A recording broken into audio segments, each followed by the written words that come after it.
Okay, first and foremost, check this out. I'm rocking an awesome pair of sunnies today, Otter Pops.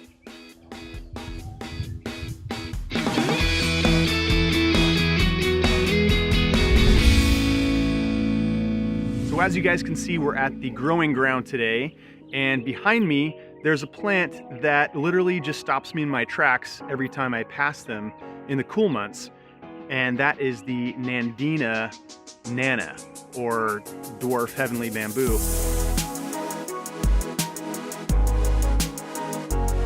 And I'm just looking up and down the nursery right now, and yeah, it's just kind of like a sea of varying tones of green, and bam, there's this like blast of color that I need my Otter Pop sunnies to look at, and it's just spectacular. You get these ranges of purples and reds and kind of orangey yellowish, tips, and it's just awesome. In the warmer months, it's going to be a medium to lighter green, but still have some tonal variation in that green.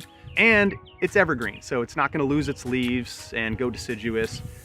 Just a great plant. Now, I know a lot of us kind of got put off by the Nandina domestica. That's the standard heavenly bamboo. Has a root invasiveness to it, and as it matures, and it just kind of gets old and ragged if it's not, pruned properly. So I know a lot of us are kind of turned off by the different Nandinas, but this one is good. This one is very garden friendly, and it's got so many good qualities to it. And obviously the biggest quality is the color. When everything else in the garden is just kind of quiet and maybe not blooming, not having too much new growth in the cooler seasons, this is going to provide that winter interest and just keep the garden alive and vibrant.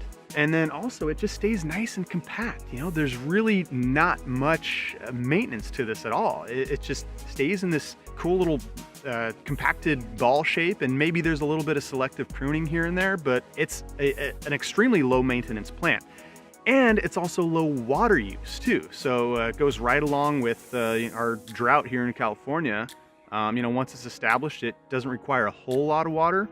It's only going to reach about 2.5 feet tall at the most by about 2.5 feet wide or so. And it's just more of just kind of like a set it and forget it type of plant. And, for us not fully green thumbs, maybe it's like a brownish color thumb off chartreuse color thumb, then these are good plants.